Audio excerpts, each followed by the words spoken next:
Advocate Srinivas G, ഇന്നിവിടെ ഐക്യദാർഢ്യ സമ്മേളനത്തിൽ സന്ദേശം നൽകുന്നതിനായി എത്തിയിട്ടുള്ള വിവിധ സാംസ്കാരിക, സാമൂഹ്യ, ആധ്യാത്മിക പ്രസ്ഥാനങ്ങളുടെ ചുമതലക്കാരെ, ഈ യോഗം വിജയിപ്പിക്കുന്നതിന് വേണ്ടി, നമ്മുടെ മനസ്സിൻ്റെ നോവ് ലോകത്തെ അറിയിക്കുന്നതിന് വേണ്ടി, നമ്മുടെ സഹോദരന്മാരും സഹോദരിമാരും ചെയ്തിട്ടില്ലാത്ത തെറ്റിന് ശിക്ഷിക്കപ്പെടുന്ന ക്രൂരതയ്ക്കെതിരെ നമ്മുടെ പ്രതിഷേധം രേഖപ്പെടുത്തുന്നതിനായി എത്തിച്ചേർന്ന നല്ലവരിൽ നല്ലവരായ സഹോദരി സഹോദരന്മാരെ, എല്ലാവർക്കും എൻ്റെ വിനീതമായ നമസ്കാരം. ഇന്നലെ ബ്രിട്ടീഷ് പാർലമെന്റിൽ, അവിടെയും പാർലമെന്റ് കൂടിക്കൊണ്ടിരിക്കുകയാണ്, നമ്മുടെ നാട്ടിലെ പാർലമെന്റ് പോലെ തന്നെ. അവിടെ ടോറി പാർട്ടിയുടെ, കൺസർവേറ്റീവ് പാർട്ടിയുടെ, അതായത് പ്രതിപക്ഷ കക്ഷിയുടെ പ്രധാനപ്പെട്ട നേതാക്കളിൽ ഒരാളായ ബോബ് ബ്ലാക്ക്മാൻ ചർച്ചയിൽ ഇടപെട്ടുകൊണ്ട് അതിശക്തമായ ഒരു ആവശ്യം ഉന്നയിച്ചു. ബംഗ്ലാദേശിൽ നടന്നുകൊണ്ടിരിക്കുന്ന ക്രൂരമായ ഹിന്ദു വേട്ടയ്ക്കെതിരായി ഒരു ഉത്തരവാദിത്തപ്പെട്ട രാഷ്ട്രമെന്ന നിലയിൽ നാം എന്ത് ചെയ്തു എന്ന് ബന്ധപ്പെട്ട മന്ത്രി ഉത്തരം നൽകണം. ബ്ലാക്ക്മാനെ സംബന്ധിച്ചിടത്തോളം ഹിന്ദുക്കളാണ്, ബംഗ്ലാദേശിലെ മറ്റ് മതന്യൂനപക്ഷങ്ങളാണ് അക്രമത്തിനിരയായിക്കൊണ്ടിരിക്കുന്നത് എന്ന് പറയാൻ അല്പവും സംശയമുണ്ടായില്ല. അദ്ദേഹത്തിന്റെ ഇടപെടലിൽ ഒരു തരത്തിലും വാക്കുകൾ ലഘൂകരിക്കാതെ അദ്ദേഹം പറഞ്ഞു, ഇസ്കോന്റെ ആരാധ്യനായ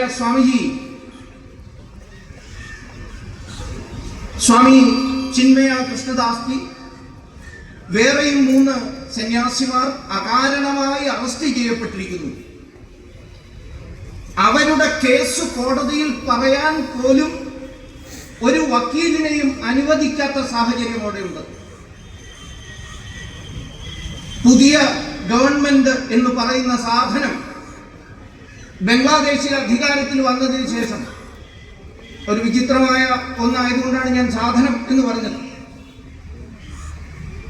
ബംഗ്ലാദേശ് ഗവൺമെന്റിന്റെ മുഖ്യ ഉപദേശകനാണത്രേ മുഹമ്മദ് യൂനുസ് എന്ന് പറയുന്ന വ്യക്തി. അയാൾ ആരെയാണ് ഉപദേശിക്കുന്നതെന്ന് എനിക്കറിയില്ല. സാധാരണ ഉപദേശിക്കുകയാണെങ്കിൽ കാര്യം നടത്താൻ വേണ്ടി ആരെങ്കിലും ഉണ്ടാവണം. അദ്ദേഹത്തെ വേണമെങ്കിൽ ഏറ്റവും മിതമായ ഭാഷയിൽ പറഞ്ഞാൽ, അവിടെ ഭരണം ഇപ്പോൾ നടത്തിക്കൊണ്ടിരിക്കുന്ന മതവർഗീയന്മാരായ ജമാഅത്തെ ഇസ്ലാമിയുടെയും ഹിസ്ബുത് തഹ്രീറിന്റെയും ഭീകരന്മാരായ പട്ടാള മേധാവികളുടെയും പ്രൈവറ്റ് സെക്രട്ടറി ആണെന്ന് വേണമെങ്കിൽ പറയാം. അങ്ങനെയുള്ള വിചിത്രമായ സംവിധാനം നിലവിൽ വന്നതിന് ശേഷം ബ്ലാക്ക്മാൻ പറയുന്നു, 2000-നും 3000-നും ഇടയിൽ റിപ്പോർട്ട് ചെയ്യപ്പെട്ട ന്യൂനപക്ഷ വേട്ടയുടെ സംഭവങ്ങൾ ഉണ്ടായിരിക്കുന്നു. എന്താണ് ബ്രിട്ടന് പറയാനുള്ളത് എന്ന് ചോദിച്ചു. ഇത് ടോറി പാർട്ടി അല്ലെങ്കിൽ കൺസർവേറ്റീവ് പാർട്ടി മാത്രമല്ല, ഭരണകക്ഷിയിൽപ്പെട്ട ലേബർ പാർട്ടിയുടെ നേതാവും ഇടപെട്ടുകൊണ്ട് മാനുഷികമായ വലിയ കൊടിയ അപരാധമാണ് ബംഗ്ലാദേശിൽ നടക്കുന്നത്. അതിനെതിരായി ബന്ധപ്പെട്ട മന്ത്രി ഇടപെട്ട് ഉത്തരം നൽകണം എന്നാവശ്യപ്പെടുകയും അതിന്റെ ചുമതല വഹിക്കുന്ന ശ്രീമതി കദറിൻ മന്ത്രി സജീവ പരിഗണനയിലുള്ളതാണ്, മുൻഗണന അനുസരിച്ച് ഏറ്റവും ഉന്നതമായ സ്ഥാനം കൊടുത്ത് ഞങ്ങൾ ഇടപെട്ടുകൊണ്ടിരിക്കുകയാണ്. ഇടപെട്ടുന്നോ ഇല്ലയോ എന്നുള്ളതൊക്കെ വേറെ വിഷയം. പക്ഷെ ഞാനിതിവിടെ സൂചിപ്പിക്കാനുള്ള കാരണം, വിദേശങ്ങളിലെ പാർലമെന്റിൽ പോലും, പല പാർലമെന്റുകളിൽ പോലും ഈ വിഷയം ചർച്ച ചെയ്യാൻ അവിടുത്തെ പ്രതിപക്ഷ കക്ഷികൾ മുന്നോട്ട് വരുമ്പോൾ നമ്മുടെ പാർലമെന്റിൽ എന്താണ് ഇന്നലെ നടന്നത്, മിനിഞ്ഞാന്ന് നടന്നത്? അവിടെ ഹിൻഡൻബർഗ് റിസർച്ച് എന്ന് പറയുന്ന ഒരു തട്ടിപ്പ് കമ്പനിയുടെ റിപ്പോർട്ടിന്റെ അടിസ്ഥാനത്തിൽ പാർലമെന്റിനെ സ്തംഭിപ്പിക്കുന്ന പ്രവർത്തനമാണ് ഹിൻഡൻബർഗ് റിസർച്ച് ടീമിന് ഈ ബംഗ്ലാദേശിലെ കൊടിയ അക്രമങ്ങളുടെ സ്ഥാനമുണ്ട്, പിന്നിൽ സ്ഥാനമുണ്ട്. കാരണം അമേരിക്ക കേന്ദ്രീകരിച്ച് പ്രവർത്തിക്കുന്നതായ മറ്റു പല ജനാധിപത്യ സമൂഹങ്ങളെയും അട്ടിമറിക്കാൻ വേണ്ടി നടത്തുന്ന പ്രവർത്തനങ്ങളുടെ ഒരു ഓമനപ്പേരുണ്ടല്ലോ, ഡീപ് സ്റ്റേറ്റ്. ആ ഡീപ് സ്റ്റേറ്റിലെ സഹചാരിയാണ്, സജീവ പങ്കാളിത്തമുള്ള ഗ്രൂപ്പാണ് ഹിൻഡൻബർഗ് ഗ്രൂപ്പ്. ആ ഗ്രൂപ്പ് നടത്തിയ കള അന്വേഷണത്തിന്റെ റിസർച്ചിന്റെ വിവരങ്ങളെ ഉയർത്തിപ്പിടിച്ചുകൊണ്ട് നമ്മുടെ നാടിന്റെ പ്രതിപക്ഷം പാർലമെന്റിനെ സ്തംഭിപ്പിക്കാൻ ശ്രമിക്കുകയായിരുന്നു. ഏറ്റവും അടുത്തു വന്ന റിപ്പോർട്ടിന്റെ പിന്നിൽ പോലും ഉദ്ദേശം ബംഗ്ലാദേശിൽ നടക്കുന്നതായി കൊടിയ ന്യൂനപക്ഷ വേട്ട ചർച്ച ചെയ്യപ്പെടരുത് എന്ന് തന്നെയായിരുന്നു. അതിനനുസരിച്ച് തുള്ളുന്ന ഒരു പ്രതിപക്ഷം. ഞാൻ ഇത്തരം ഒരു യോഗത്തിൽ രാഷ്ട്രീയം പറയണം എന്ന് വിചാരിച്ചു വന്ന ആളല്ല. പക്ഷേ വസ്തുത പറയാതിരിക്കാൻ പറ്റാത്തൊരു സാഹചര്യത്തിലേക്ക് നമ്മൾ എത്തുകയാണ്. നമ്മൾ ഭാരതത്തിന് പുറത്തുള്ള ഏതോ ഒരു രാഷ്ട്രത്തിൽ നടക്കുന്ന ഈ പ്രശ്നങ്ങളിൽ അവിടെയുള്ള ആളുകളെ കുറ്റം പറയുന്നതിന് മുമ്പ് നമ്മുടെ നാട്ടിലെ രാഷ്ട്രീയ പ്രസ്ഥാനങ്ങൾ ഏതൊരു നിലപാടാണ് ഈ വിഷയത്തിൽ എടുക്കുന്നത് എന്ന് പരിശോധിക്കേണ്ടതാണ്. അതുകൊണ്ടാണ് ഈ വിവരം തുടക്കത്തിൽ തന്നെ പറഞ്ഞത്. ഇവിടുത്തെ പ്രതിപക്ഷത്തിന് അങ്ങനെ പെരുമാറാനേ കഴിയുള്ളൂ. കാരണം ബംഗ്ലാദേശിൽ നിന്ന് ഒഴുകിപ്പരക്കുന്ന ചുടുചോരയുടെ ഉത്തരവാദിത്വത്തിൽ നിന്ന് ഒഴിഞ്ഞു മാറാൻ ഭാരതത്തിലെ ഈ മതേതര രാഷ്ട്രീയ പ്രസ്ഥാനങ്ങൾക്ക് കഴിയില്ല. അതാണ് വസ്തുത. ജൂലൈ മാസം മുതൽ തുടങ്ങിയ കൊടിയ അക്രമ പരമ്പര അതൊരു വലിയ ആവർത്തനമാണ്, ഭീകരമായ ഒരു ആവർത്തനമാണ്.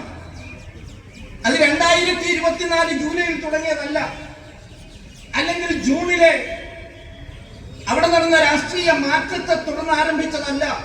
നേരത്തെ പൂജ്യ സ്വാമിജി സൂചിപ്പിച്ചതുപോലെ 946 ഓഗസ്റ്റ് 16 ഇസ്ലാമിക ഭീകര പ്രസ്ഥാനം മുസ്ലിം ലീഗ് 946 മുസ്ലിം ലീഗ് പ്രഖ്യാപിച്ച ഡയറക്റ്റ് ആക്ഷൻ, മുഹമ്മദ് അലി ജിന്ന മുഴുവൻ ഭാരതത്തിലും പ്രഖ്യാപിച്ച ആ ആക്ഷൻ ഏറ്റവും കൂടുതൽ ഭീകരമായി നടന്നത് ഢാക്കയെ കേന്ദ്രീകരിച്ചുകൊണ്ടാണ്, കൊൽക്കത്തയെ കേന്ദ്രീകരിച്ചുകൊണ്ടാണ്, ചിറ്റഗോങ്ങിനെ കേന്ദ്രീകരിച്ചുകൊണ്ടാണ്. ലക്ഷക്കണക്കിന് ഹിന്ദുക്കളാണെന്ന് അറുകൊല ചെയ്യപ്പെട്ടത്. എന്തായിരുന്നു കാരണം? കാരണം വളരെ സ്പഷ്ടമാണ്, കാരണം വളരെ വ്യക്തമാണ്. അധികാര കൊതിമൂത്ത ഒരുപറ്റം രാഷ്ട്രീയക്കാര് ഭാരതത്തെ എല്ലാ കാലത്തേക്കും ആയി വിഭജിച്ചു ഭരിക്കാം എന്ന് ധരിച്ച ബ്രിട്ടീഷ് ഭരണാധികാരികൾ ഇവർക്ക് രണ്ടു കൂട്ടർക്കും പ്രത്യയശാസ്ത്ര ഒത്താശ ചെയ്തു കൊടുക്കുന്ന ഇടത് രാഷ്ട്രീയ പ്രസ്ഥാനങ്ങൾ എല്ലാം ചേർന്ന് ഭാരതത്തെ വിഭജിച്ചതുമായി കൂടി ഇത് ബന്ധപ്പെട്ട് നിൽക്കുകയാണ്. ഭാരതത്തിന്റെ വിഭജനവുമായി ബന്ധപ്പെട്ടിട്ടാണ് ഈ വസ്തു നിലനിൽക്കുന്നത്. അതുകൊണ്ടാണ് ഞാൻ പറഞ്ഞത് 946 ഓഗസ്റ്റ് 16 നടന്ന ആ ഭീകരമായ ഹിന്ദുവേട്ട, അതിന്റെ തുടർച്ചയാണ് ഇപ്പോൾ ബംഗ്ലാദേശിൽ നടക്കുന്നത്. ചിലരൊക്കെ പറയുമ്പോ ബംഗ്ലാദേശിൽ എല്ലാം ശരിയായിരുന്നു, സമീപകാലത്ത് എന്തോ പറ്റിയതാണ് എന്ന് പറഞ്ഞു കേൾക്കുന്നുണ്ട്. ബംഗ്ലാദേശിന്റെ ചരിത്രം പരിശോധിച്ചാൽ ഈ ഭീകര പ്രസ്ഥാനങ്ങൾ മുസ്ലിം ലീഗ് ആയാലും അതിനോടൊപ്പം നിന്ന് പ്രവർത്തിക്കുന്ന ജമാഅത്ത് ഇസ്ലാമി ആയാലും മറ്റു വിവിധ ഭീകര പ്രസ്ഥാനങ്ങളായാലും ഏറ്റവും കൂടുതൽ തങ്ങളുടെ ട്രെയിനിങ് ക്യാമ്പുകൾ നടത്തുന്ന പ്രദേശമാണ് ബംഗ്ലാദേശ് അന്നേ. എന്നാൽ ശരിയാണ്, വംഗഭൂമിയുമായുള്ള അതിന്റെ ബന്ധം, സാംസ്കാരികമായ ഭാരതത്തിന്റെ ചരിത്രവുമായുള്ള ബംഗാളത്തിന്റെ ബന്ധം, അതിന്റെ സാംസ്കാരിക പശ്ചാത്തലം ഒരു പരിധിവരെ ഇത്തരം ഭീകര പ്രസ്ഥാനങ്ങളെ തടയാൻ ശ്രമിച്ചിട്ടുണ്ടെങ്കിലും പടിഞ്ഞാറൻ പാകിസ്ഥാനെ സപ്പോർട്ട് ചെയ്യുന്ന, പിന്തുണയ്ക്കുന്ന ഭീകര പ്രസ്ഥാനങ്ങൾ എപ്പോഴെപ്പോഴെല്ലാം അവിടെ തല ഉയർത്തിയിട്ടുണ്ടോ അപ്പോഴെല്ലാം കൊടിയ ആക്രമണങ്ങൾ നടന്നിട്ടുണ്ട്.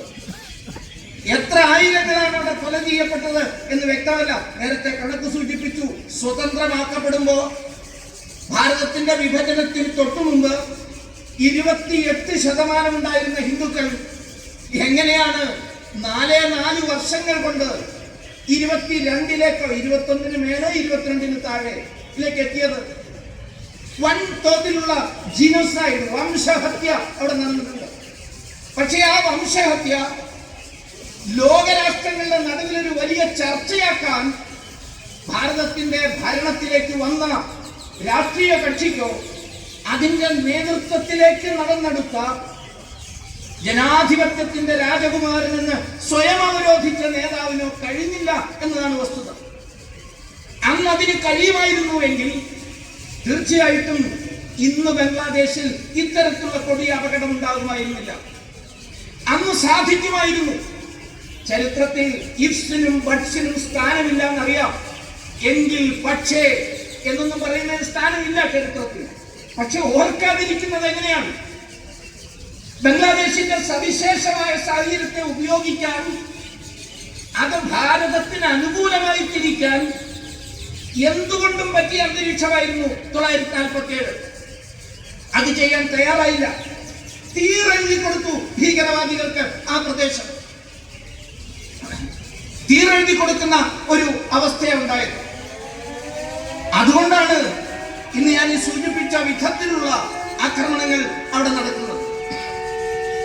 ഏറ്റവും ഇപ്പോൾ നടന്ന സംഭവങ്ങളെ കുറിച്ച് ഏകദേശമൊക്കെ ചുരുങ്ങിയ വായനകളിലായാലും രാകേഷും പൂജ്യ സ്വാമിജിയും ഒക്കെ നമ്മളോട് സൂചിപ്പിച്ചു കഴിഞ്ഞിട്ടുണ്ട്.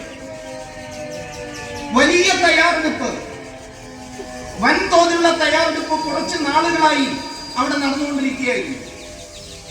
അവിടുത്തെ ഈ സംവരണ വിരുദ്ധ പ്രക്ഷോഭം വിദ്യാർത്ഥികളെ മുന്നിൽ നിർത്തിക്കൊണ്ട് ജമാഅത്ത് ഇസ്ലാമിയും നിരോധിക്കപ്പെട്ട ഭീകര പ്രസ്ഥാനമായ ഹിസ്ബുൾ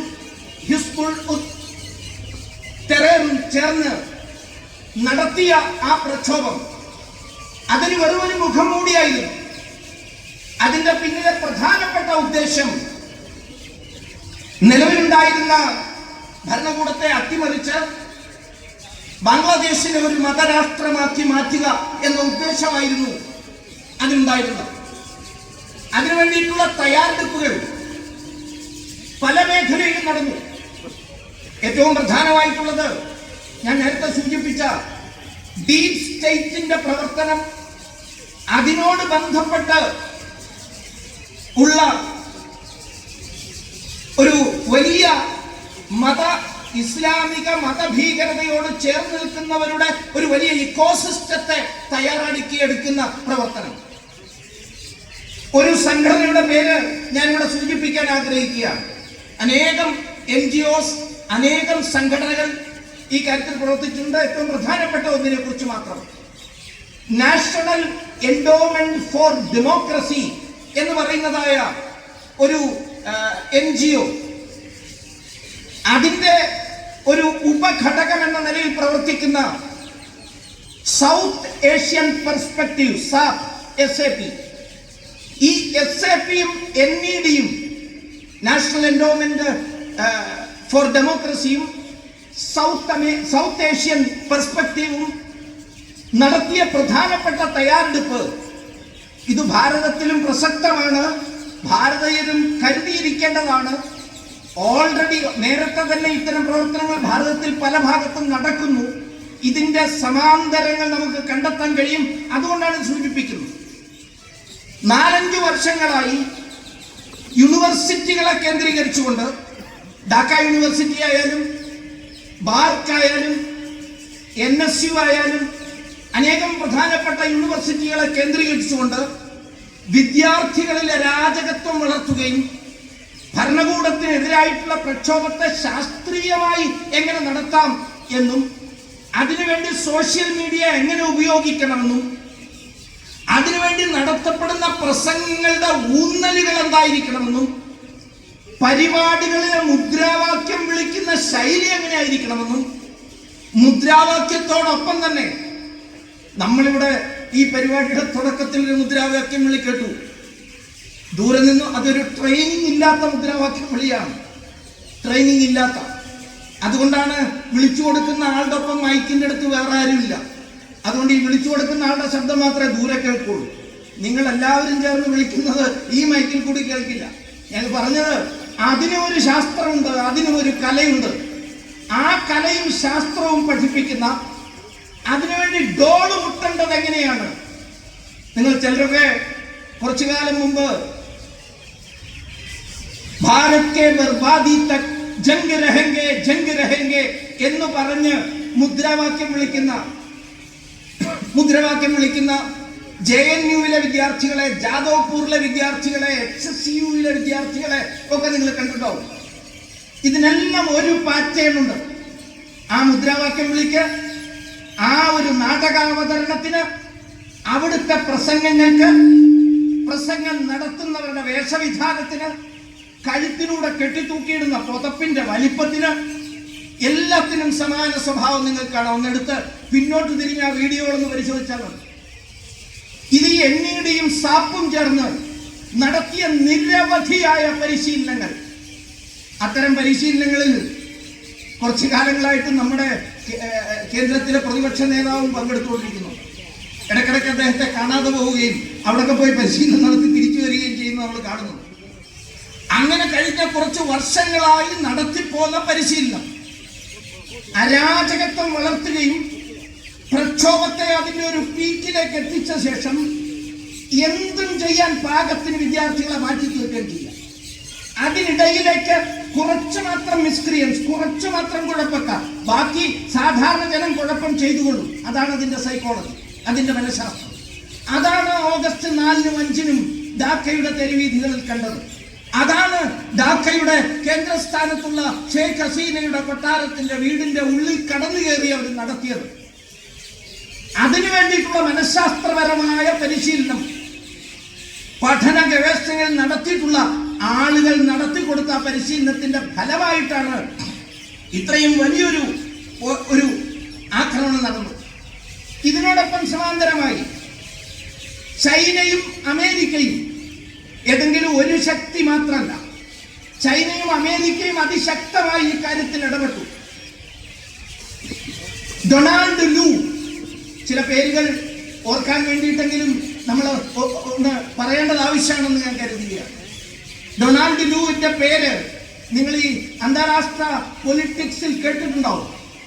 പാകിസ്ഥാനിലെ ഇമ്രാൻഖാനെ അട്ടിമറിക്കാൻ വേണ്ടിയിട്ട് പ്രത്യേകം നിയോഗിക്കപ്പെട്ട ഡൊണാൾഡ് ലൂ. ആ ഡൊണാൾഡ് ലൂ അവിടുത്തെ ഒരു അസിസ്റ്റന്റ് സെക്രട്ടറിയാണ് അമേരിക്കയിലെ. അദ്ദേഹം പലവട്ടം ധാക്ക സന്ദർശിക്കുകയും അവാമി ലീഗ് നേതാക്കന്മാരെയും ജമാഅത്തെ ഇസ്ലാമിയുടെ നേതാക്കന്മാരെയും അപ്പോൾ നിരോധിക്കപ്പെട്ടിരുന്ന ടെറാറിന്റെ നേതാക്കന്മാരെയും പ്രത്യേകമായി കണ്ട് നടത്തിയ ചർച്ചകൾ ഇതിന്റെ മുന്നിൽ പ്രവർത്തിച്ചിട്ടുണ്ട് എന്ന് മനസ്സിലാക്കാം. ഞാൻ വളരെ കൂടുതൽ ഇതിന്റെ ഓരോ ടൈം ലൈനും പറയുന്നില്ല. അതേപോലെ തന്നെ ഇന്നും ഇന്നലെയും മിനിഞ്ഞാന്നുമായി നിങ്ങൾ ദേശീയ പത്രങ്ങളിൽ ചിലത്, ദേശീയ മാധ്യമങ്ങളിൽ ചിലത് നോക്കിയാൽ, നേരത്തെ സ്വാമിജി പറഞ്ഞതുപോലെ കേരളത്തിലെ മാധ്യമങ്ങൾ നോക്കിയാൽ ഇത് കാണാൻ കഴിയില്ല, വലിയ പ്രയാസമാണ്. അതിൽ കാണാം ധാക്ക കേന്ദ്രീകരിച്ച് പ്രവർത്തിക്കുന്ന ബാംഗ്ലാദേശിലെ ജമാഅത്ത് ഇസ്ലാമിയുടെയും ടെറാറിന്റെ മേലുള്ള നിരോധനം ഇപ്പൊ പിൻവലിച്ചു കഴിഞ്ഞിരിക്കുന്നു. അവരിപ്പോൾ ഉള്ളത് ബീജിംഗിലാണ്, അവിടെ ചർച്ചയിൽ ഏർപ്പെട്ടുകൊണ്ടിരിക്കുക. ഈ രണ്ട് വൻശക്തികൾക്കും ബാംഗ്ലാദേശിൽ പ്രത്യേക താല്പര്യമുണ്ട്. ആ താല്പര്യത്തിന്റെ കാരണം എന്താ? ആ കാരണം കൂടി മനസ്സിലാക്കിക്കൊണ്ടാണ് ഭാരതമെമ്പാടും ഇത്തരം പ്രതിഷേധം നമ്മൾ നടത്തുന്നത്. ആ താല്പര്യത്തിന്റെ കാരണം ഭാരതത്തിന്റെ ശക്തിപ്പെടലാണ്. ഭാരതം ശക്തിയാർജിച്ച് മുന്നോട്ട് വരുമ്പോൾ ഭാരതത്തെ വളഞ്ഞിട്ട് ആക്രമിക്കാൻ ഇടവും വലവും രണ്ട് ഭാരത ശത്രുക്കളെ ആയുധം കൊടുത്ത് ശക്തിപ്പെടുത്തുക എന്നതാണ് അതിന്റെ ഉദ്ദേശം. പാകിസ്ഥാൻ നേരത്തെ തന്നെ നമുക്കെതിരായി നിൽക്കുകയാണ്. ഈ രണ്ടു കൂട്ടർക്കും ഭാരതത്തിന് നേരെ സാമ്പത്തികമായ ആക്രമണമായാലും സൈനികമായ ആക്രമണമായാലും ജനാധിപത്യ അട്ടിമറിക്ക് വേണ്ടിയുള്ള പ്രവർത്തനം നടത്താനുള്ള ഒത്താശ പാകിസ്ഥാന്റെ ഭാഗത്തുനിന്നുണ്ടാകുന്നു.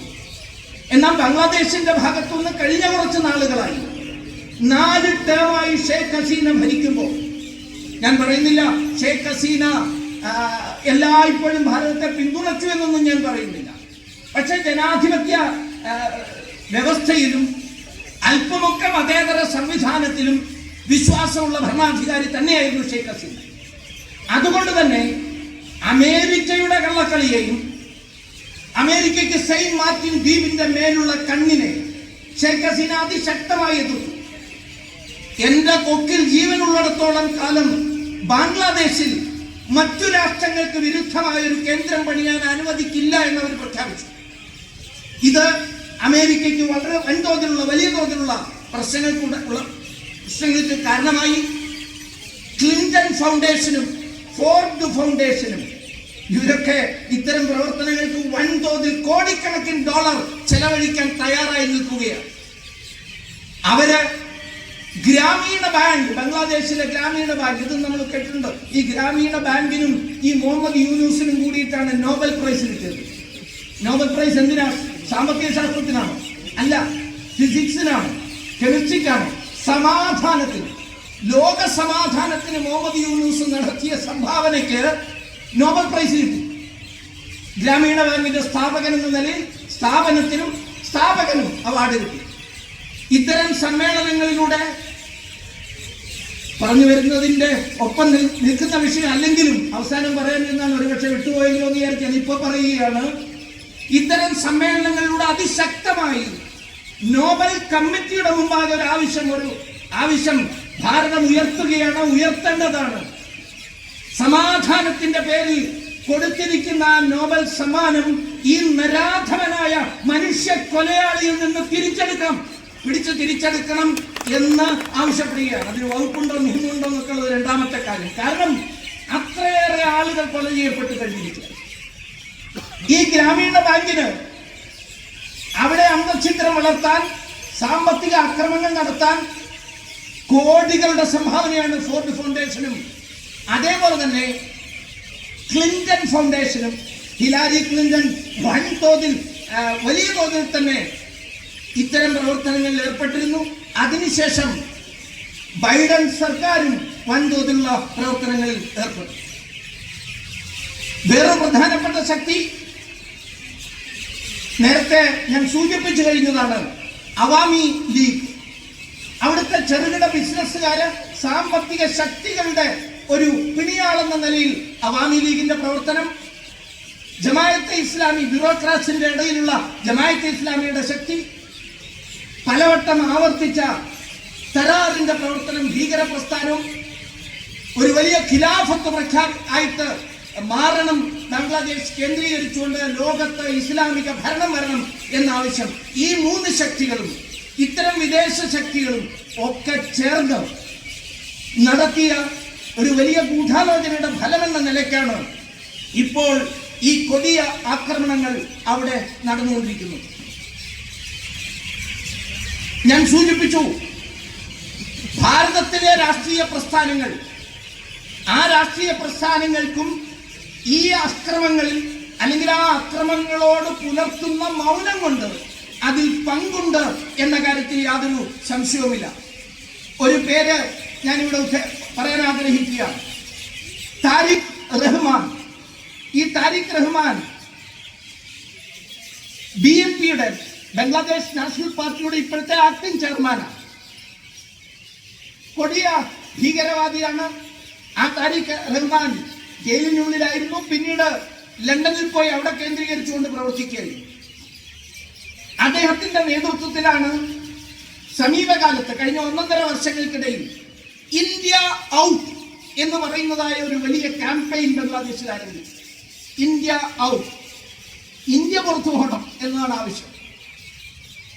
ഈ ഇന്ത്യ ഔട്ട് ക്യാമ്പയിൻ മാലദ്വീപ് മാതൃകയിൽ നടത്തണമെന്നാണ് താരിഖ് റഹ്മാൻ. മാലദ്വീപിനെ പറ്റി അവരുടെ എന്താണെന്നുള്ളത് നമുക്ക് എല്ലാവർക്കും അറിയാം. മാലദ്വീപ് ഭാരതത്തിനെതിരായി നടത്തിയ ക്യാമ്പയിൻ, ഭാരതത്തിനെതിരായി നടത്തിയ ആ ക്യാമ്പയിൻ എങ്ങനെ തിരിച്ചടിച്ചു എന്നൊക്കെ ഉള്ളതറിയാം. പക്ഷേ താരിഖ് റഹ്മാൻ നടത്തിയ ഈ ബീഗം ഖാലിദയുടെ മകനുമാണ് താരിഖ് റഹ്മാൻ.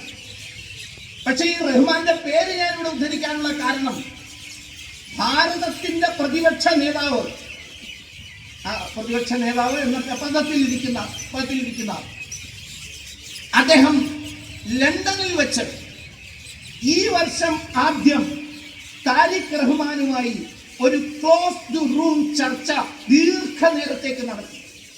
എന്തിനാണ് നടത്തിയത് എന്നറിയില്ല. കാരണം ഈ റഹ്മാന്റെ ക്രെഡൻഷ്യൽസ്, ബാക്ക്ഗ്രൗണ്ട് എന്താണ്? പ്രധാനമായും ഇന്ത്യ ഔട്ട് ക്യാമ്പയിന്റെ നേതൃത്വം കൊടുക്കുന്ന ആളാണ് ഈ റഹ്മാൻ.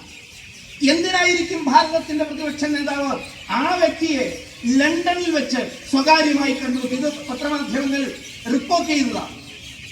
റിപ്പോർട്ട് ചെയ്യുമ്പോൾ ബംഗ്ലാദേശിൽ നിന്നുള്ള അവാമി ലീഗിന്റെ നേതാവിനെ, അതിന്റെ ആക്ടീവ് ചെയർമാനെ കണ്ടു എന്ന് മലയാള മനോരമയും മാതൃഭൂമിയും ഒക്കെ റിപ്പോർട്ട് ചെയ്യുന്നു.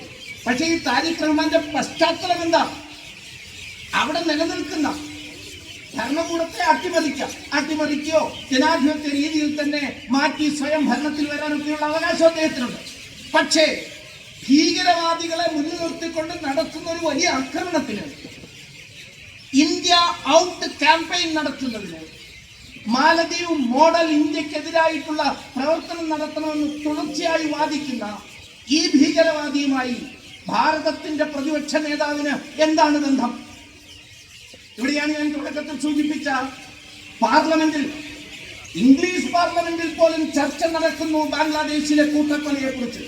പക്ഷേ ഭാരതത്തിലെ മതേതര പുരോഗമന പ്രതിപക്ഷ കക്ഷികൾ എന്ന് പറയുന്നവർക്ക് ഹിന്ദൻബർഗ് ഉണ്ടാക്കി കൊടുത്ത ഒരു കള്ള റിപ്പോർട്ടിന്റെ അടിസ്ഥാനത്തിൽ പാർലമെന്റിനെ ബഹിഷ്കരിക്കുകയും സ്തംഭിപ്പിക്കുകയുമാണ് ഈ സമയത്ത് പ്രധാനപ്പെട്ട ദൗത്യം. അതിന്റെ കാരണങ്ങളിലേക്ക് കടക്കുന്നു. വേറൊരു പ്രധാനപ്പെട്ട വ്യക്തിയെ കുറിച്ച് കൂടി ഇവിടെ സൂചിപ്പിക്കേണ്ടതുണ്ട്. National Endowment for Democracy NED, അതിന്റെ ഒരു സഹോദര പ്രസ്ഥാനം പോലെ നടത്തുന്ന ഡീപ് സ്റ്റേറ്റിന്റെ വർക്ക് പ്രധാനമായി നടത്തുന്ന സൗത്ത് ഏഷ്യ പെർസ്പെക്റ്റീവ് ഉണ്ട്, SAP. അതിന്റെ 4 പ്രധാനപ്പെട്ട അംഗങ്ങൾ, എല്ലാവരുടെയും പേര് ഇത്തരം പൊതുയോഗത്തിൽ പറയുന്നത് കൊണ്ട് വലിയ അർത്ഥമൊന്നുമില്ല. വില്യം മിലാൻ, ജോൺ ഡെലോവസ്, മുസ്ഫിഖുൽ ഫസൽ അൻസാരി, ആ പേര് പ്രത്യേകമായി പറയണം.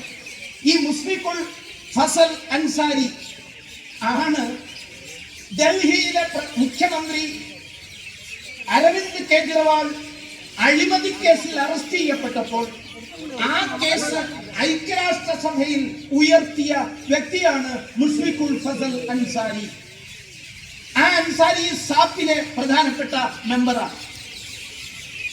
അദ്ദേഹത്തിന് നേരത്തെ പറഞ്ഞതുപോലെ ഏറ്റവും കൂടുതൽ അദ്ദേഹം എഴുതാറുള്ളത് വയർ എന്ന കുപ്രസിദ്ധമായ ഭാരത വിരുദ്ധ മാധ്യമത്തിലാണ്. ഏറ്റവും കൂടുതൽ ഭാരതത്തിനെതിരായിട്ട് ഇപ്പൊ ബസ്താർ ഇഷ്യൂ ഒക്കെ നടക്കുമ്പോൾ, നക്സൽ ഇഷ്യൂ ഒക്കെ നടക്കുമ്പോൾ വയറിൽ ഏറ്റവും കൂടുതൽ എഴുതുന്ന ആളാണ്.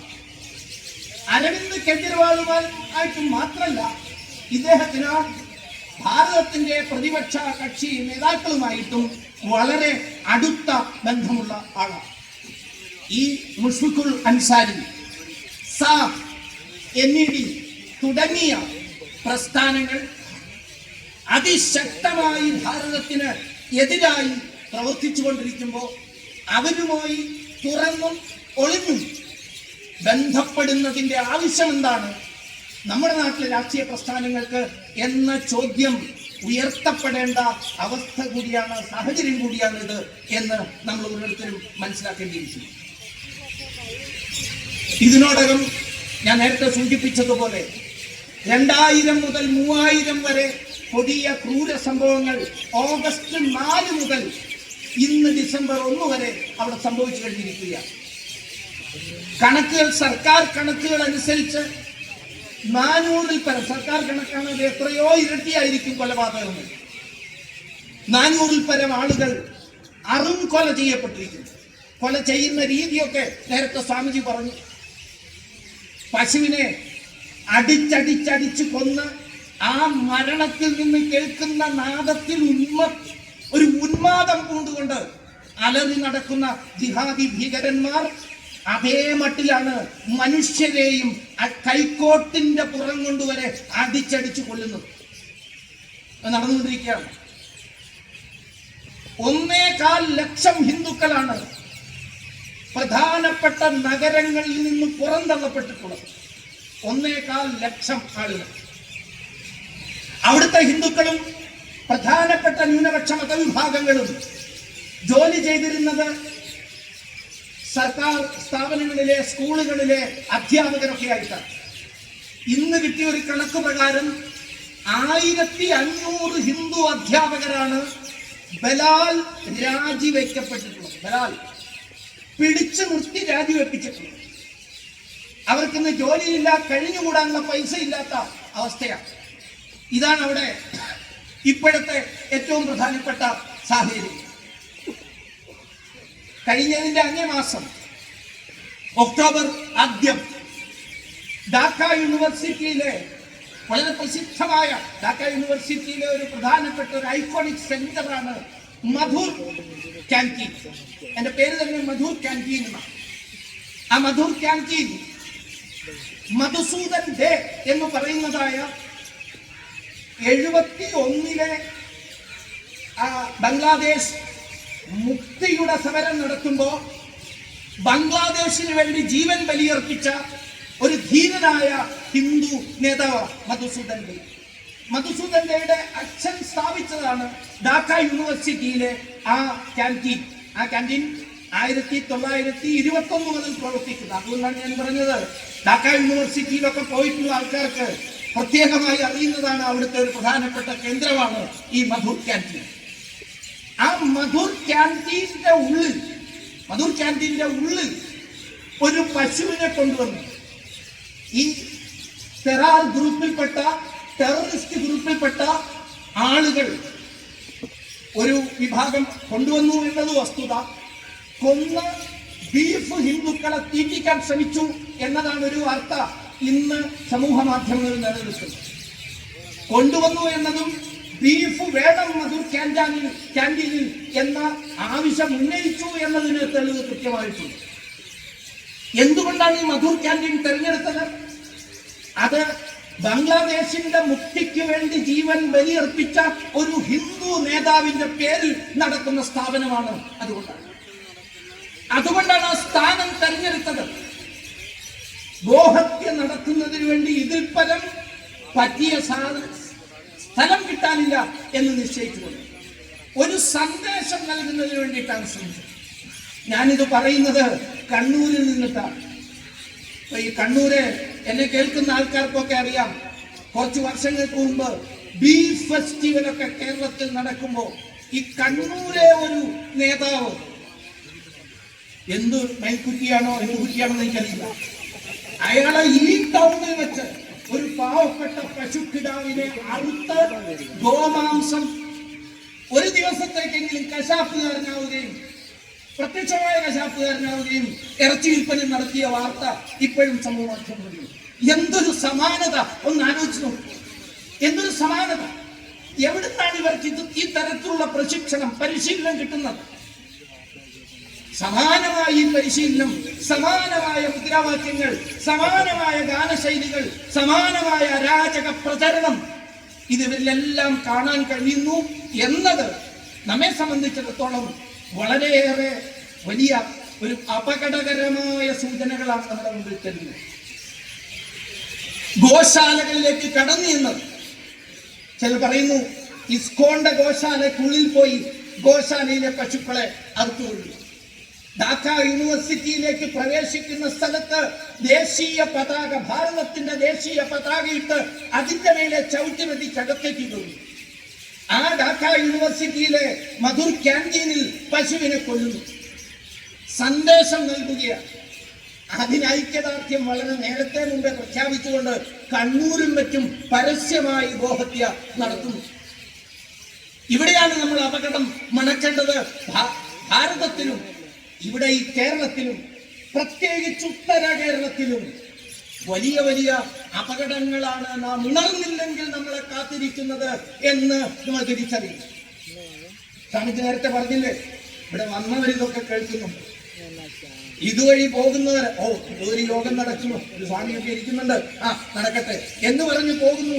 സീരിയല് തെറ്റാതെ കാണാൻ. ഇത് ചെയ്തവരാണ് ഢാക്കയിലെ ഹിന്ദുക്കളും, ഇത് ചെയ്തവരാണ് കാശ്മീരിലെ ഹിന്ദുക്കളും. മുന്നറിയിപ്പുകൾ പലവട്ടം നൽകിയിട്ടും പല മുന്നറിയിപ്പുകൾ നൽകിയിട്ടും കാശ്മീരിലെ കാശ്മീരി പണ്ഡിറ്റുകൾക്ക് 80-കൾക്ക് മുമ്പ് ഇത് ബോധ്യപ്പെട്ടിരുന്നില്ല. ഈ അപകടത്തെക്കുറിച്ച് ബോധ്യപ്പെട്ടിരുന്നില്ല. ഇത് മതവെറിയോ മതവർഗീയതയോ അല്ല, ഒരു യാഥാർത്ഥ്യമാണ്. ലോകം ഇന്ന് നേരിട്ടുകൊണ്ടിരിക്കുന്ന ഒരു വലിയ യാഥാർത്ഥ്യമാണ്. അവസാനം എന്തായി? ഒഴിഞ്ഞു പോവുക കാശ്മീരിൽ നിന്ന്, അല്ലെങ്കിൽ മതം മാറുക, അല്ലെങ്കിൽ തുലയുക എന്ന മുദ്രാവാക്യം ഉയർത്തി സ്വന്തം വീട്ടുമുറ്റത്തേക്ക് ഇരച്ചു കയറിയെത്തുമ്പോൾ ഒരു കൈയിൽ വാളും ഒരു കൈയിൽ തീയുമായി ചിലർ ഇരച്ചെത്തുമ്പോഴാണ് ബോധ്യപ്പെട്ടത് ഇനി ചിന്തിക്കാൻ സമയമില്ല, തങ്ങൾക്കെല്ലാം കൈമോശം വന്നുപോയി എന്ന്. ഈ ഒരു അവസ്ഥയിലേക്ക് കേരളം മാറാതിരിക്കണമെങ്കിൽ, ഈ ഒരു അവസ്ഥയിലേക്ക് ഭാരതം മാറാതിരിക്കണമെങ്കിൽ നമ്മൾ ഉണർന്നേ മതിയാവുകയുള്ളൂ എന്നതാണ് വസ്തുത. ഇവിടെയാണ് ഉത്തർപ്രദേശിന്റെ മുഖ്യമന്ത്രി യോഗി ആദിത്യനാഥ് പറഞ്ഞ ആ മന്ത്രം, ഞാനതിനെ മന്ത്രം എന്നാണ് പറയുന്നത്. ബട്ടേഗ തോ കട്ടേഗ. നമ്മൾ വിഭജിച്ച് നിന്നാൽ, ഉണരാതെ നിന്നാൽ,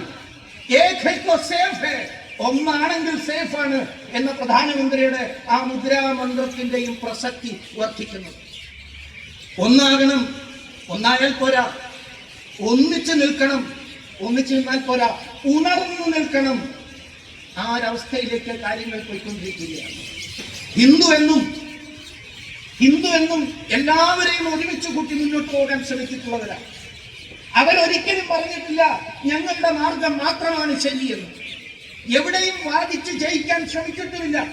പകരം ഹിന്ദു എന്നും പറഞ്ഞിട്ടുള്ളത് ഏകം സദഃവിപ്രാഹ ബഹുധാ വദന്തി എന്നാണ്. ഒന്നാണ് പരമസത്യം, ഈശ്വര സാക്ഷാത്കാരം. ആ ഈശ്വര സാക്ഷാത്കാരത്തിന് ഓരോ ബുദ്ധജനവും, ഓരോ ബുദ്ധിമാനായ ശ്രേഷ്ഠ ഋഷിയും പല പല മാർഗങ്ങൾ പറയുന്നു. ആ ഓരോ മാർഗത്തിലൂടെയും വേണ്ടും വണ്ണം സമർപ്പിത ചേതസായി തപസ്സനുഷ്ഠിച്ചാൽ അങ്ങെത്താം. ആകാശാൽ പതിതം തോയം യഥാ ഗച്ഛതി സാഗരം സർവദേവ നമസ്കാരം കേശവം പ്രതിഗച്ഛതി. ആകാശത്തിൽ നിന്ന് ജലം മഴയുടെ രൂപത്തിൽ, മഴത്തുള്ളിയുടെ രൂപത്തിൽ പലയിടത്തു നിന്നും പെയ്ത് താഴേക്ക് വീഴുന്നു. അത് പലയിടത്തും ശേഖരിച്ച അരുവികളായി, വന്നരുവികളായി, നദികളായി, മഹാനദങ്ങളായി പല വഴിയിലൂടെയും ഒഴുകും. വളഞ്ഞൊഴുകാം, നേരെ ഒഴുകാം, ഒന്ന് ചുറ്റി ഒഴുകാം. പക്ഷെ ഏതുവഴിയൊക്കെ ഒഴുകിയാലും കേശവം പ്രതിഗച്ഛതി. അത് എത്തിച്ചേരുക അവസാനം ഒരു ഈശ്വരന്റെ തൃപ്പാദത്തിലേക്കാണ് എന്ന് പറയുന്ന ലോകത്തിലെ ഏറ്റവും ലിബറൽ ആയിട്ടുള്ള ധർമ്മമാണ് ഹിന്ദുവിന്റെ. ഏറ്റവും ലിബറൽ. മറ്റെല്ലാ ദർശനങ്ങളും മറ്റെല്ലാ പൊളിറ്റിക്കൽ വാദഗതികളും പരാജയപ്പെടുമ്പോഴും വിജയിച്ചു നിൽക്കുന്നത് ഒരൊറ്റ ദർശനമാണ്. ഞാൻ ഈ പറഞ്ഞ ലിബറലിസത്തിന്റെ, യഥാർത്ഥ ലിബറലിസത്തിന്റെ. യഥാർത്ഥ ലിബറലിസം ഇതല്ലെങ്കിൽ പിന്നെ എന്താണ്? ആസാദി ആസാദി എന്ന് പറഞ്ഞ് മുദ്രാവാക്യം വിളിക്കുന്നവരും ശഠിക്കുന്നത് എന്ന് പറഞ്ഞിട്ടാണ്. ഞങ്ങളുടെ മാർഗത്തിലൂടെ വന്നാൽ ആസാദി, ഞങ്ങളുടെ വഴിയിലൂടെ വന്നാൽ ആസാദി, ഞങ്ങളുടെ പ്രവാചകൻ മാത്രം പ്രവാചകൻ, ഞങ്ങളുടെ ദൈവം ഒന്ന്, പരമകാരുണികൻ ഒന്ന്. ഇത് ഹിന്ദു ഒരിക്കലും പറഞ്ഞിട്ടില്ല. ഹിന്ദു എത്രയോ കോടാനുകോടി വർഷങ്ങൾക്ക് മുമ്പേ ലോകത്തിന് കൊടുത്ത സന്ദേശം അത് ഏത് മാർഗവും വേണ്ടും വണ്ണം ആചരിച്ചാൽ അതൊക്കെയും ശരിയാണ്. ഹിന്ദു ഒരിക്കലും ഒരാളോടും പറഞ്ഞിട്ടില്ല ഈ ഗ്രന്ഥം മാത്രം വായിച്ച് നീ മുന്നോട്ട് വരൂ, എന്നാൽ മാത്രമേ നീ ഈശ്വരന് സ്വീകരിക്കാൻ കഴിയുള്ളൂ, ഈശ്വരനാൽ സ്വീകരിക്കപ്പെടുന്ന വ്യക്തിയാവുകയുള്ളൂ എന്ന് പറഞ്ഞിട്ടില്ല. ഞാൻ ഒരുക്കുന്ന ഈ കെട്ടിടത്തിന്റെ ഉള്ളിൽ വന്ന് പ്രാർത്ഥിച്ചാലേ നിനക്ക് മുക്തി കിട്ടൂ പറഞ്ഞില്ല. നീ വേറെ ഏതെങ്കിലും ഒരു കെട്ടിടത്തിലാണ് പോകുന്നെങ്കിൽ നീ പാപിയാണെന്നോ, നീ കാഫിറാണെന്നോ, നീ വധാർഹനാണെന്നോ നമ്മൾ പറഞ്ഞിട്ടില്ല. വർഗശത്രുവാണെന്നോ നമ്മൾ പറഞ്ഞിട്ടില്ല. ഇവിടെയാണ് ഞാൻ പറഞ്ഞത്, ലോകം ഇന്ന് കാത്തിരിക്കുന്നതായ യഥാർത്ഥ ലിബറലിസത്തെയാണ്. അതാണ് ഹിന്ദുത്വം, അതാണ് ഹിന്ദു ദർശനം. എല്ലാറ്റിനെയും ഉൾക്കൊള്ളുന്ന, മതത്തിനുമൊക്കെ അപ്പുറത്തുള്ള യഥാർത്ഥമായ ഒരു ആധ്യാത്മികത, അതാണ് ഹിന്ദുവിന്റെ. അതാണ് ഹിന്ദു ആചാര്യന്മാര് ബാംഗ്ലാദേശിലെ ഭീകരന്മാരോടും പറയാൻ ശ്രമിക്കുന്നു. 971 കഥ ഞാൻ പറഞ്ഞു. ഡയറക്ട് ആക്ഷനെ തുടർന്ന് ആയിരക്കണക്കിന്, പതിനായിരക്കണക്കിന് ഹിന്ദുക്കൾ കൂട്ടക്കൊല ചെയ്യപ്പെട്ട ആ പ്രദേശത്തും ഹിന്ദു ആചാര്യന്മാർ, അത് ഇസ്കോന്റെ നേതൃത്വത്തിലായാലും അല്ലെങ്കിൽ മഠത്തിന്റെ, രാമകൃഷ്ണ മഠത്തിന്റെ നേതൃത്വത്തിലുള്ളതായാലും എല്ലാ ഹിന്ദുക്കളും, ഹിന്ദു ആചാര്യന്മാരും ഈ വസ്തുത ഇപ്പോഴും അത് തന്നെയാണ് പറഞ്ഞുകൊണ്ടിരുന്നത്.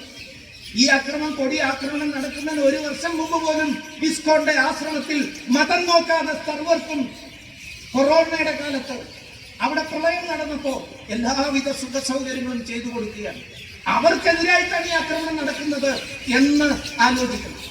അവർക്കെതിരായിട്ടാണ്. അവിടെയാണ് ഞാൻ സൂചിപ്പിച്ചത്, നമ്മൾ ലിബറലാണ്, തർക്കമില്ല. പക്ഷേ ആ ലിബറലിസം നിലനിൽക്കണമെങ്കിൽ നമ്മൾ ഒരുമിച്ച് നിന്നാലേ മുന്നോട്ട് പോകാൻ കഴിയുള്ളൂ. എല്ലാത്തിനെയും സ്വീകരിക്കുന്ന ഈ സനാതന ദർശനം നിലനിൽക്കണമെങ്കിൽ ഒരുമിച്ച് നിന്നാലേ നമുക്കത് സാധിക്കൂ. ആരെയും മേലെ അടിച്ചേൽപ്പിക്കാനോ ആരെയും തർക്കിച്ച് പരാജയപ്പെടുത്താനോ അല്ല. ലോകം നിലനിൽക്കാൻ വേണ്ടിയിട്ടാണ് ഈ വസ്തുത നമ്മൾ ലോകത്തിന് മുമ്പാകെ പറയുന്നത്. ഈ പ്രതിഷേധ യോഗം പോലും ഹിന്ദുത്വ ദർശനം അത് നിലനിൽക്കാൻ ഹിന്ദുക്കൾ നിലനിന്നേ പറ്റുള്ളൂ എന്ന് പറയുമ്പോഴും ഇത് ലോകത്തിന് വേണ്ടിയിട്ടുള്ള ഒരു ആഹ്വാനം കൂടിയാണ്. ഇത് തിരിച്ചറിയാൻ ലോകരാഷ്ട്ര സമൂഹങ്ങൾ സന്നദ്ധരാകണം. ഐക്യരാഷ്ട്രസഭ അതിശക്തമായി എന്തൊക്കെയാണ് അവർക്ക് ചെയ്യാൻ കഴിയുക എന്നൊരു മറ്റൊരു വസ്തുത. പക്ഷേ ലോകത്തിന്റെ മുമ്പിൽ, സർവ്വരാഷ്ട്രങ്ങളുടെ മുമ്പിൽ അതിശക്തമായ അഭിപ്രായങ്ങളുമായി മുന്നെത്തണം. ബംഗ്ലാദേശിൽ അടിയന്തരമായി ഐക്യരാഷ്ട്രസഭയുടെ ഓഫീസ് തുറക്കാൻ, പ്രത്യേക ഓഫീസ് തുറക്കാൻ പോലും അവിടുത്തെ ഭീകരന്മാര് അനുവദിച്ചിട്ടില്ല എന്ന് നമുക്കറിയാം. പക്ഷേ ഒരു പീസ് കീപ്പിംഗ് ഫോഴ്സിനെ അയച്ചുകൊണ്ട്, ഒരു സമാധാന സേനയെ അയച്ചുകൊണ്ട്, സംയുക്ത സേനയെ അയച്ചുകൊണ്ട് കാര്യങ്ങൾ നിയന്ത്രണത്തിലെടുക്കാൻ ആഗോള രാഷ്ട്ര തലവന്മാർ ഒരുമിച്ച് തീരുമാനം കൈക്കൊള്ളും. ആ നിലയിൽ അവരുടെ മേലെ സമ്മർദ്ദം ചെലുത്താൻ കേന്ദ്ര ഭരണകൂടം തയ്യാറാകണം എന്നുകൂടി ഇത്തരം യോഗങ്ങളിലൂടെ ഞങ്ങൾ ആവശ്യപ്പെടുകയാണ്. അതിനുവേണ്ടി കേന്ദ്ര ഭരണകൂടം തയ്യാറാകും. മറ്റാരെയും ഈ കാര്യത്തിൽ നമുക്ക് ഭയപ്പെടേണ്ടതില്ല. ഇത് നമ്മുടെ ചോരയാണ് അവിടെ ഒഴുകുന്നത്, നമ്മുടെ മാംസമാണ് അവിടെ ചിന്നിച്ചിതറുന്നത്, നമ്മുടെ പെങ്ങന്മാരും നമ്മുടെ അമ്മമാരുമാണ് അപമാനിക്കപ്പെടുന്നത്. എണ്ണത്തിൽ കുറവാണെങ്കിലും അടുക്കളയിലെ കറിക്കത്തിയും തീയും എടുത്തു നിന്ന് സ്വന്തം മാനം രക്ഷിക്കാൻ പൊരുതിക്കൊണ്ടിരിക്കുന്നത് എന്റെയും നിങ്ങളുടെയും അമ്മമാരും പെങ്ങന്മാരുമാണ് എന്ന് മനസ്സിലാക്കിക്കൊണ്ട് അതിശക്തമായ നിലപാട് സ്വീകരിക്കാൻ കേന്ദ്ര ഭരണകൂടവും അവർക്ക് എല്ലാ വിധത്തിലുള്ള പിന്തുണയും കൊടുക്കാൻ.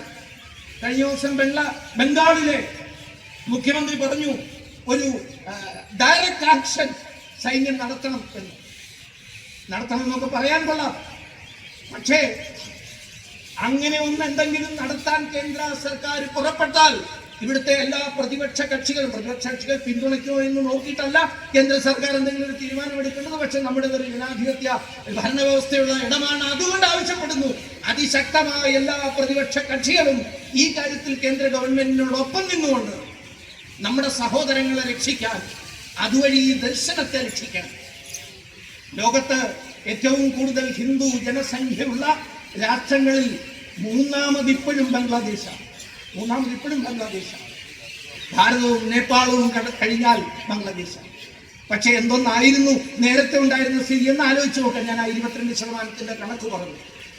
അവശേഷിക്കുന്ന 8% അല്ലെങ്കിൽ 7.95 എന്ന ഔദ്യോഗിക ജനസംഖ്യയെങ്കിലും സംരക്ഷിക്കപ്പെടണം.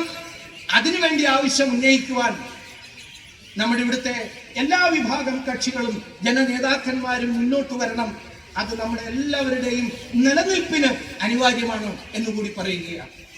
അവിടെ പൂജ്യ സ്വാമിജിക്ക് വേണ്ടി ഹാജരാകാൻ വക്കീലില്ല. ആരെങ്കിലും വക്കീൽ തയ്യാറാവുകയാണെങ്കിൽ ആ വക്കീലിനെ ഇല്ലാതെയാക്കുമെന്ന് കോടതിയുടെ മുന്നിൽ നിന്ന് പ്രഖ്യാപിക്കുക. ഇവിടെയുള്ള ചില രാഷ്ട്രീയ കക്ഷികൾ പറയുന്നത് ഭാരതത്തിലും ന്യൂനപക്ഷ പീഡനം നടക്കുന്നില്ല എന്നാണ്. ഏത് ലോകത്താണ് അവരൊക്കെ ജീവിക്കുന്നത്? ഇവിടെ കേരളത്തിലെ ഹൈക്കോടതിയുടെ മുമ്പിൽ ചെന്ന് നിന്നുകൊണ്ട് ഭീകരവാദികൾ ഇവിടുത്തെ ചില രാഷ്ട്രീയ കക്ഷികളുടെ പിന്തുണയോടുകൂടി ഹൈക്കോടതി ജസ്റ്റിസിനെ ജഡ്ജിയെ നാട് കടത്തിയ നാടാണ് കേരളം. ഇവിടെ മദനിക്ക് വക്കീലിനെ കിട്ടുന്നില്ല, തടീന്റെ അവിടെ നസീറിന് വക്കീലിനെ കിട്ടുന്നില്ല. എവിടെയാണ് കിട്ടാത്തത്? എന്നാൽ ഒരു ഭാഗവും ചെയ്യാത്ത ആകെ ഹിന്ദുക്കൾ ഒരുമിച്ച് നിൽക്കണമെന്നും അവരെ പീഡിപ്പിക്കരുതെന്നും പറഞ്ഞതിന്റെ പേരിൽ ഒരു പൂജ്യസ്വാമിയുടെ കേസ് വാദിക്കാൻ വക്കീലില്ലാത്ത അവസ്ഥ. ഇടപെടണം, അന്താരാഷ്ട്ര കോടതി ഈ വിഷയത്തിൽ ഇടപെടേണ്ടിയിരിക്കുന്നു. അതിനുവേണ്ടി ഉള്ള സമ്മർദ്ദങ്ങളും പൊതുജന സംഘടനകളും എല്ലാ വിഭാഗം ജനങ്ങളും ചേർന്ന് നടത്തണം എന്നുകൂടി ആവശ്യപ്പെട്ടുകൊണ്ട് നമ്മുടെ സഹോദരങ്ങളോട് നേരിട്ടുകൊണ്ടിരിക്കുന്ന ഈ ദുരിതങ്ങളിൽ നിന്ന് അവരെ രക്ഷിക്കുവാൻ വേണ്ടി കേവല പ്രാർത്ഥനകളോ കേവല പ്രതിഷേധ യോഗങ്ങളോ പോരാതെ വരാം. നാളെ തികഞ്ഞ ഉത്തരവാദിത്വ ബോധത്തോടെ ഞാൻ പറയുകയാണ്, പോരാതെ വരാം. അതാണ് ആസാമിലെ നമ്മുടെ ഹിന്ദു സഹോദരങ്ങൾ ചെയ്തത്. 1,00,000-ൽ പരം ഹിന്ദുക്കളാണ് അതിർത്തിക്ക് അപ്പുറത്തേക്ക് വേണ്ടി വന്നാൽ വരും എന്ന് പ്രഖ്യാപിച്ചുകൊണ്ട് അതിർത്തിയിലേക്ക് നീങ്ങിയത്. 1,00,000 മരിക്കാനാണെങ്കിൽ മരിക്കാൻ തയ്യാറാണ് ഞങ്ങളുടെ സഹോദരങ്ങൾക്ക് വേണ്ടിയിട്ട് എന്ന് പറഞ്ഞു. ബംഗ്ലാദേശിന്റെ സ്ഥിതിയൊക്കെ എല്ലാവർക്കും അറിയാവുന്നതാണ്. ദിവസങ്ങളായി ഇരുട്ടിലാണ് അവിടെ. ഈ കുറച്ചു കഴിഞ്ഞാൽ ആഹാരം കഴിക്കാൻ പോലും ഇല്ലാത്ത അവസ്ഥയിലേക്ക് അവിടെ ചെന്നുപെട്ടുപോകും. നമ്മുടെ ഇവിടുത്തെ ചില രാഷ്ട്രീയ കക്ഷികളും പത്രക്കാരും ഒക്കെ പറയുന്നത് ബംഗ്ലാദേശിനെ നോക്കി പഠിക്കാനാണ്, ഭാരതത്തിന്റെ സാമ്പത്തിക സ്ഥിതി മെച്ചപ്പെടുത്താൻ അവരെ നോക്കി പഠിക്കാനാണ്. പക്ഷേ ഭാരതത്തിൽ നിന്ന് സമയാസമയം എത്തിക്കൊണ്ടിരിക്കുന്ന കപ്പലുകളിലെ ഗോതമ്പില്ലെങ്കിൽ പട്ടിണി കിടക്കും അവിടെ. അതാണ് അവസ്ഥ. അതുകൊണ്ടാണ് ഞാൻ പറഞ്ഞത്, തികഞ്ഞ ഉത്തരവാദിത്വ ബോധത്തോടെ പറയുകയാണ്. കേവലം പ്രാർത്ഥനാ സഭകളും കേവലം അപേക്ഷകളും പ്രതിപക്ഷ യോഗങ്ങളിലെ കണ്ടക്ഷോഭങ്ങളും കൊണ്ട് മാത്രം പ്രശ്നം പരിഹരിക്കപ്പെടുന്നില്ലെങ്കിൽ ഭാരതം ഒറ്റക്കെട്ടായി, ജനങ്ങൾ ഒറ്റക്കെട്ടായി, കോടാനുകോടി വരുന്ന ഇവിടുത്തെ ഹിന്ദുക്കൾ ബംഗ്ലാദേശിന്റെ പിന്നിൽ അണിനിരക്കാൻ സന്നദ്ധരാകും എന്ന് പ്രഖ്യാപിച്ചുകൊണ്ട് ഞാൻ എന്റെ വാക്കുകൾ ഇവിടെ അമ്മയുടെ ഭാരതാംബയുടെ തൃപ്പാദത്തിൽ സമർപ്പിച്ച് പിൻവാങ്ങുന്നു. വന്ദേ മാതരം. ഭാരത് മാതാ കി ജയ്. ഭാരത് മാതാ കി ജയ്. ഭാരത് മാതാ കി ജയ്. നന്ദി ശ്രീ നന്ദകുമാർജി. നമ്മുടെ ഈ കാര്യക്രമത്തിൽ പങ്കെടുത്തുകൊണ്ടിരിക്കുന്ന എല്ലാ സഹോദരി സഹോദരന്മാരുടെയും ശ്രദ്ധയ്ക്ക്